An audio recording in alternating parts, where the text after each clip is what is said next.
আসসালামু আলাইকুম everyone, welcome to my channel. আজকে আমি আপনাদেরকে কিভাবে গরুর মাংস আধা ঘন্টার মধ্যে একদম নরম সফট করা যায়, তাও আবার কোনো প্রকার প্রেসার কুকার ছাড়াই, এই রেসিপিটি আজকে শেয়ার করব। আশা করছি আজকের ভিডিওটি সবার কাছে অনেক বেশি ভালো লাগবে, আর অবশ্যই ভিডিওটি সম্পূর্ণ দেখবেন। আর ভিডিওটি ভালো লাগলে একটি লাইক দিয়ে চ্যানেলটিকে সাবস্ক্রাইব করে দিয়ে যাবেন। তো বেশি কথা না বাড়িয়ে সরাসরি চলুন রেসিপিতে যাওয়া যাক। আমি এখন আপনাদেরকে 1 কিলো গরুর মাংস রান্না করে দেখাবো। আমি মাংসগুলোকে পরিষ্কার পানি দিয়ে ধুয়ে পরিষ্কার করে নিয়েছি। এবার মাংসগুলোকে একটি বাটিতে উঠিয়ে নিচ্ছি। বাটিতে উঠিয়ে নিয়ে আমি এখানে 1.5 চা চামচ পরিমাণ লবণ দিয়ে ভালোভাবে হাত দিয়ে ম্যারিনেট করে নেব। গরুর মাংস এভাবে লবণ দিয়ে ম্যারিনেট করে 1 থেকে আধা ঘন্টা পর্যন্ত রেখে দিলে খুব সুন্দরভাবে রান্না করার সময় দ্রুতই কিন্তু সিদ্ধ হয়ে যায়। এটা হচ্ছে একটা টিপস, অবশ্যই মনে রাখবেন আর একবার হলেও এভাবে ট্রাই করবেন।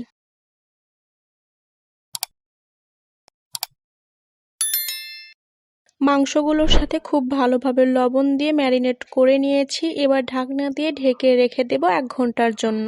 ফিরে আসছি 1 ঘন্টা পরে। আমি মাংসগুলোকে 1 ঘন্টা লবণ দিয়ে ম্যারিনেট করে রেখে দিয়েছিলাম। মাংস কিন্তু 1 ঘন্টা পরেই খুব সুন্দর নরম হয়ে যায়। এখন মাংসগুলোকে রান্না করব। মাংসগুলো রান্না করার আগে কিছুটা পেঁয়াজ ব্রেস্তা করে নেব। এর জন্য কড়াইতে আমি কিছুটা তেল দিয়ে দিয়েছি। এবার কিছু কুচি করে কাটা পেঁয়াজ দিয়ে দেব। এবার পেঁয়াজগুলোকে ব্রেস্তা করে নেব।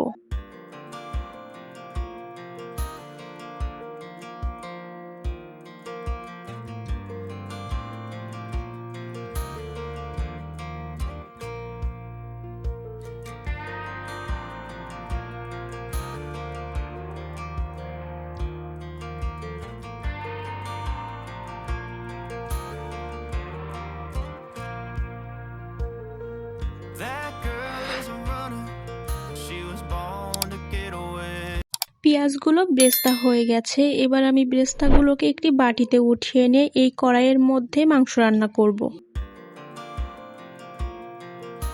পেঁয়াজ ব্রেস্তা তেল থেকে উঠিয়ে নিয়ে পেঁয়াজ ব্রেস্তার তেলের মধ্যে দিয়ে দিচ্ছি 2টা তেজপাতা।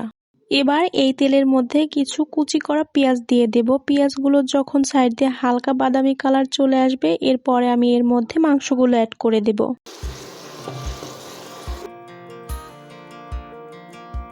পেঁয়াজগুলো ভাজতে ভাজতে দেখেন সাইড দিয়ে কিন্তু হালকা বাদামি কালার চলে এসেছে। এখন আমি মাংসগুলো এর মধ্যে অ্যাড করে দেব।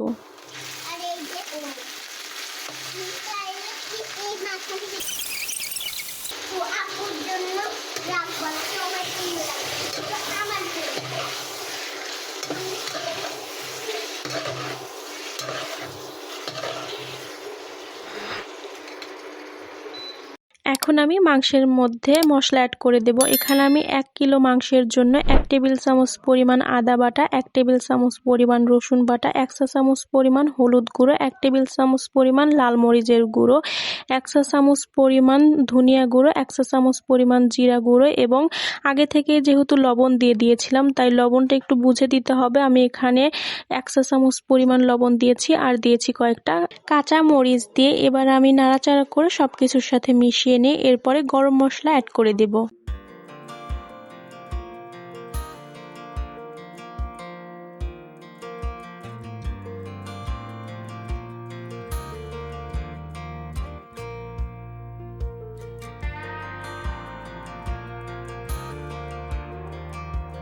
নিচে যেন পুড়ে না যায়, এর জন্য সবকিছুর সাথে একসাথে ভালো করে মিশিয়ে নিয়ে এবার দিয়ে দিলাম 1 চা চামচ পরিমাণ গরম মশলা। এই গরম মশলাটা কিন্তু আমি কিনে ব্যবহার করিনি।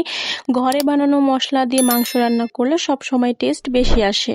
এবার চুলার আঁচটাকে মিডিয়াম টু লোতে করে রান্না করব। যেহেতু মাংসের মধ্যে পানি থাকে, এই পানিটা ছেড়ে দেওয়ার আগ পর্যন্ত খুব ধীরে ধীরে রান্না করতে হবে। আমার কাছে মরিচের গুঁড়োটা একটু কম মনে হয়, আবারও আমি 1 চা চামচ পরিমাণ মরিচের গুঁড়ো অ্যাড করে দিয়ে মিশিয়ে নিচ্ছি।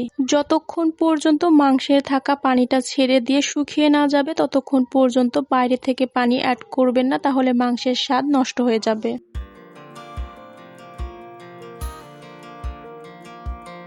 মাংসের সাথে মশলাগুলো ভালোভাবে মিশে গেলে এর মধ্যে আমি অ্যাড করে দিচ্ছি সামান্য একটু সুপারি, যে সুপারিটা দিয়ে পান খায় সেই সুপারি। এই সুপারিটা দেওয়ার ফলে যে মাংসের স্বাদ বেড়ে যাবে বা কমে যাবে এমনটা কিন্তু ব্যাপার নাই। এই সুপারিটা দেওয়ার ফলেই মূলত মাংস 1 ঘন্টার জায়গায় আধা ঘন্টার মধ্যে খুব সুন্দরভাবে সিদ্ধ হয়ে যায়। বিশ্বাস না হলে আপনারা একবার হলেও ট্রাই করবেন, অনেক দ্রুত এই সুপারি দেওয়ার ফলে মাংস সিদ্ধ হয়।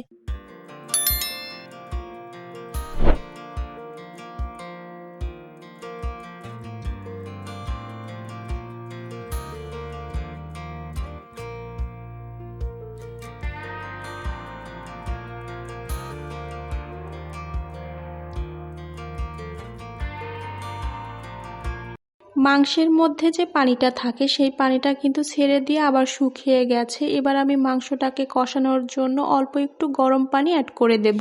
গরুর মাংস গরম পানির পরিবর্তে ঠান্ডা পানিতে রান্না করলে মাংস আরও বেশি হার্ড হয়ে যায় এবং রান্না করার পরে খেতেও বেশি ভালো লাগে না। এর জন্য গরুর মাংস সবসময় ফুটন্ত গরম পানি দিয়ে রান্না করার চেষ্টা করবেন, এতে করে টেস্টও অনেক ভালো আসে আর খুব দ্রুতও সিদ্ধ হয়ে যায়। মাংসটা কষানোর জন্য কিছুটা গরম পানি অ্যাড করে দিয়ে ভালোভাবে নাড়াচাড়া করে এবার ঢাকনা দিয়ে ঢেকে রেখে দেব কিছু সময়ের জন্য। কিছুক্ষণ পর ঢাকনাটা তুলে এবার নাড়াচাড়া করে দেব যেন নিচে লেগে না যায়। অবশ্যই কিন্তু অনেক সময় ধরে ঢাকনা দিয়ে ঢেকে রেখে দেওয়া যাবে না, তাহলে নিচে পুড়ে যাবে আর নিচে পুড়ে গেলে মাংসের স্বাদ এখানেই নষ্ট হয়ে যাবে। এর জন্য কিছুক্ষণ পর পর ঢাকনাটা তুলে নাড়াচাড়া করে দিতে হবে।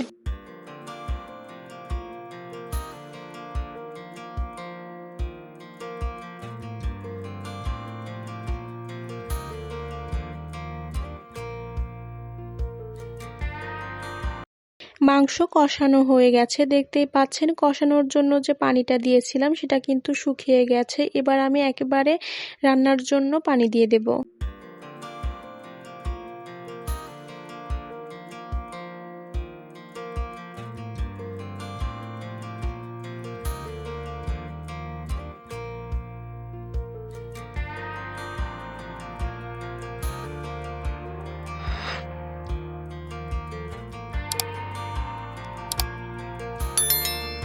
এভাবে মাংস রান্না করলে খুব দ্রুত মাংস সিদ্ধ হয়ে যায়। একবার কষানোর পরে মাংসটা অনেক বেশি নরম হয়ে যায়। একটা মাংস আমি আপনাদেরকে ছিঁড়ে দেখিয়ে দিচ্ছি, দেখেন শুধুমাত্র একবার কষানো হয়েছে, এতে কিন্তু এখনই মাংসটা ছেড়ে যাচ্ছে। গরুর মাংস রান্না করার 1 ঘন্টা আগে লবণ দিয়ে ম্যারিনেট করে রেখে দিলে এবং রান্না করার সময় 1 টুকরো সুপারি দিয়ে দিলে মাংসটা অনেক বেশি দ্রুত সিদ্ধ হয়ে যায়। 1 ঘন্টার রান্না আধা ঘন্টায় হয়ে যায়, আপনাদের অনেকটা সময় বেঁচে যাবে। একবার হলে এভাবে ট্রাই করে দেখতে পারেন। আমার মাংসটা কিন্তু মোটামুটি হয়ে গিয়েছে। যখন মাংসটা দেখতে পাবেন এরকম মোটামুটি হয়ে গিয়েছে, এ পর্যায়ে অল্প একটু গরম মশলা এবং উপর থেকে তেল দিয়ে দিবেন, এতে করে মাংসের স্বাদ অনেক গুণ বেড়ে যায়। মাংসটা পুরোপুরি হওয়ার আগে অল্প একটু গরম মশলা এবং তেল দিয়ে নাড়াচাড়া করে মিশিয়ে নিয়ে ঢাকনা দিয়ে ঢেকে কিছু সময় রান্না করে নিয়ে নামিয়ে ফেলতে হবে। আমার মাংস রান্না কিন্তু একদম হয়ে গিয়েছে। এবার আমি চুলাটাকে বন্ধ করে রেখে দেব। মাংসে এতটুকু গ্রেভি রেখে বন্ধ না করলে কিন্তু মাংস বন্ধ করার পরে ঠান্ডা হতে হতে অনেকটাই কিন্তু শুকিয়ে যায়। এবার আমি চুলাটাকে বন্ধ করে উপর থেকে প্রথমে যে ব্রেস্তা করে রেখেছিলাম পেঁয়াজ, সেই পেঁয়াজ ব্রেস্তাগুলো উপর থেকে দিয়ে দেব। চুলাটাকে বন্ধ করেই দেবেন, এতে করে খেতে বেশি ভালো লাগে। আমি অনেক সময় অনেকভাবে মাংস রান্না ট্রাই করে থাকি, যেটা আমার কাছে বেস্ট মনে হয়েছে সেই রেসিপিটি আজকে আমি আপনাদের সাথে শেয়ার করলাম।